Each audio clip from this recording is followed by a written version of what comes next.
Hello, everybody, and welcome to Draft Meta Update for Week 1 of Crimson VOW. In this video, I will be breaking down all of the changes to the Crimson VOW draft meta so you can have all of the most up-to-date information and know what to do in your next draft.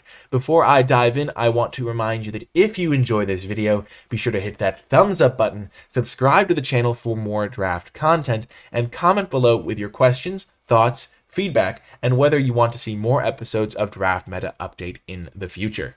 Without further ado, let's get started. In this Draft Meta Update, I will be discussing the format news, the meta market, and Nicolai's sleepers. Let's start with the format news. Rares everywhere. As far as the eye can see, there are bomb rares dominating games left, right, and center. If you haven't gotten hit with a bomb rare in one of your games, it just means that one of the other players in the draft has gotten hit by a bomb rare twice, because there are a lot of rares that have to be dealt with in this format, and they just absolutely take over a game. Instead of complaining about how the rares are quite powerful, let's focus on solutions and ways you can adjust your gameplay to be more successful against these rares. The first way is to prioritize removal, especially unconditional removal, so that when your opponent plays their rare, you can kill it before that rare takes over the game. Also, make sure to save your removal spells for their key threats if you can.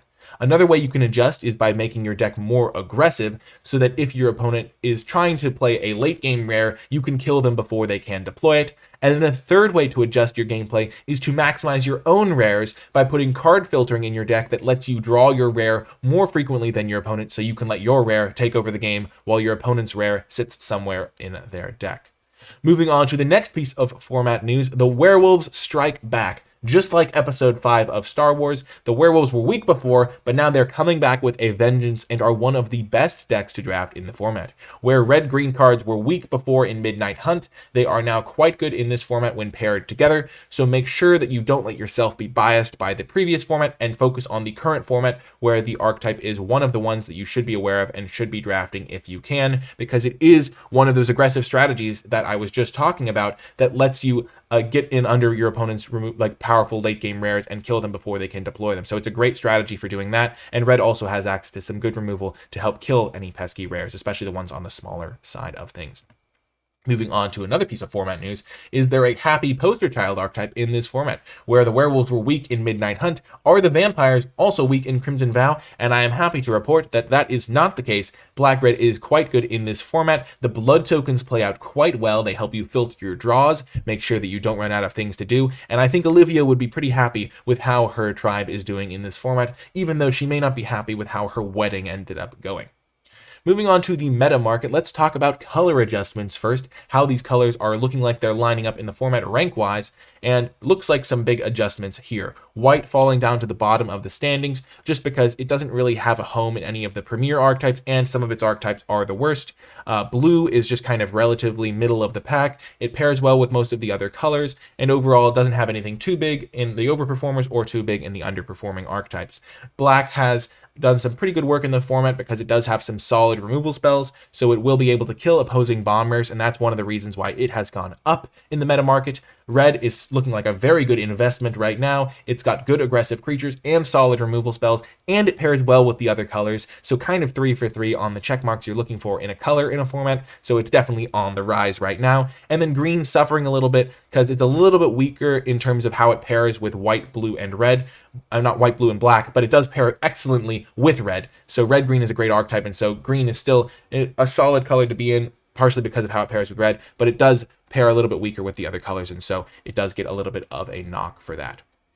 Let's see how the archetypes have adjusted based on the new meta that we have after the first few days of the format, and boom! Lots of changes taking place. Let's talk about some of the small improvers. We've got red-white, blue-black, and blue-red, and white-black, all of those gaining slight edges. Red-white just being a nice little aggressive color combination, blue-black being a pretty grindy exploit deck that can find its bomb rares and also has a high concentration of bomb rares in black and blue.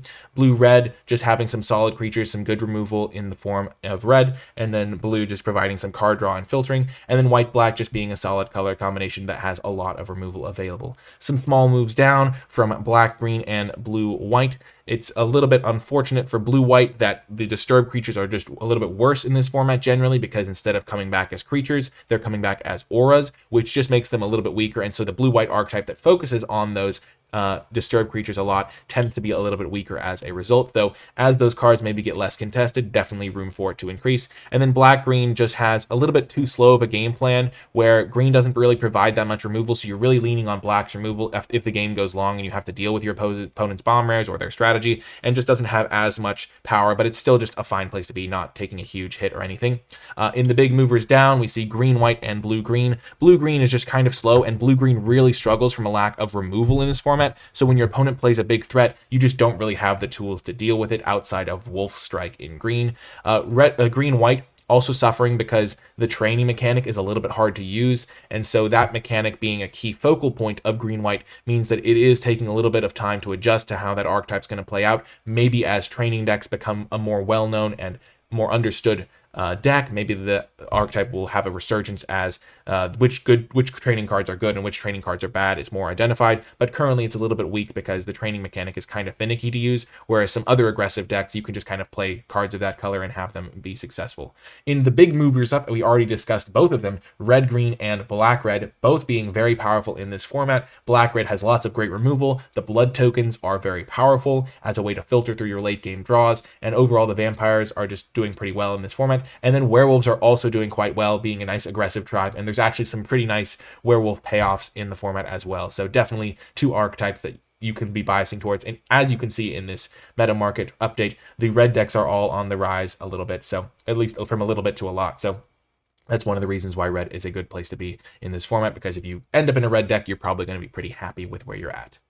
Moving on to Nicolai Sleepers, starting off with Diregraph Scavenger. This card just really performs well, and every time I've been casting it, I've been feeling really secure because I'm gaining a little bit of a life total buffer, and I know that no matter what my opponent does, the Diregraph Scavenger is going to trade with one of their cards because it is a death touch creature. It also holds back opposing 2/3s and 2/2s the turn it comes down, so it really does help stabilize you on the ground, and if your opponent does have like one big creature attacking you, it will trade because of death touch. So it's a really warm and fuzzy feeling inside, not unlike the feeling you get when holding a teddy bear, though I wouldn't recommend holding Diregraph Scavenger because it is a zombie bear. So a little bit of a mix up there. Maybe they should have made it a teddy bear type creature because of the way it makes you feel when you cast it, but maybe that also doesn't really fit with Innistrad. So Diregraph Scavenger getting as close as it can be to a teddy bear in the Innistrad setting, especially with how it makes you feel when you cast it. I recommend prioritizing this a little bit higher because it looks a little bit clunky on the surface as a 4-mana 2/3, but when you look at it closer, you see that it really does perform well and is worth prioritizing. So take these a little bit higher and reap the benefits of it while it is still an underrated card. The next sleeper pick is Falconwrath Celebrants, another card that looks a little bit small, 5 mana for a 4/4, but when you start reading its abilities and actually playing it and seeing how it feels when you play it, you'll realize how powerful this card really is. It just really makes sure that you never draw anything but spells for the next like 3 or 4 turns, and by that point you've usually won the game, because you play this as your 5-drop, you get 2 blood tokens, and then any land you draw after that, you can just ditch it to draw a new card. And so oftentimes you're going to be drawing really strong for the next few turns to close out the game before you run out of those blood tokens to do things with. It's also just a nice solid creature to stop your opponent from attacking you the turn it comes down, and then as a menace creature, it's usually going to try and trade with 2 of your opponent's creatures when it does start attacking. It pairs nicely with removal, nicely with combat tricks, and really does pressure your opponents nicely. So this card, another one you're going to want to prioritize a little bit more. It looks like just filler, but it actually plays out quite a bit better than that, and it's the sort of card that if you have a few copies of this at the top end of your curve, even in a more mid-rangey deck, it's still going to perform great, and in an aggro deck, it's also quite good. So just good in any red deck, and a card that, as the format goes on, I think other people are going to catch on that this card's good, so try and take advantage of it now that the card is a bit underrated. Anyway, that is going to do it for this episode of Draft Meta Update for Crimson Vow. I really do hope you enjoyed it. Thank you so much for watching. And if you did make it all the way to the end of the video, remember to hit that thumbs up button to let me know you enjoyed it. Subscribe to the channel for more draft content, and comment below with your questions, thoughts, and feedback. And let me know if you want to see more episodes of Draft Meta Update. And to let me know you made it all the way to the end of the video, leave #HereWeGo in the comment section down below, because it's a new format and it's going to be exciting to see where it goes in the coming weeks and months. If you would like to support my content and gain access to my Crimson Vow tier list at the same time, check out the NicolaiBolas Patreon, patreon.com/NicolaiBolas. It is linked in the description down below. If you really enjoy seeing my most current thoughts on the format in terms of archetypes and colors and things like that, and sleeper picks especially, in the tier list, I do keep it updated, so you'll be able to see what my current thoughts on the cards are, and maybe be able to see if you disagree with my evaluation of a card. Maybe you can adjust your evaluation of it, or figure out which cards may be underrated by you or other people, so that you can get an edge on the format. So my tier list is a great place to get a nice little bonus resource and also support my content and this sort of video at the same time. And so if you do want to become a patron, check it out in the description down below.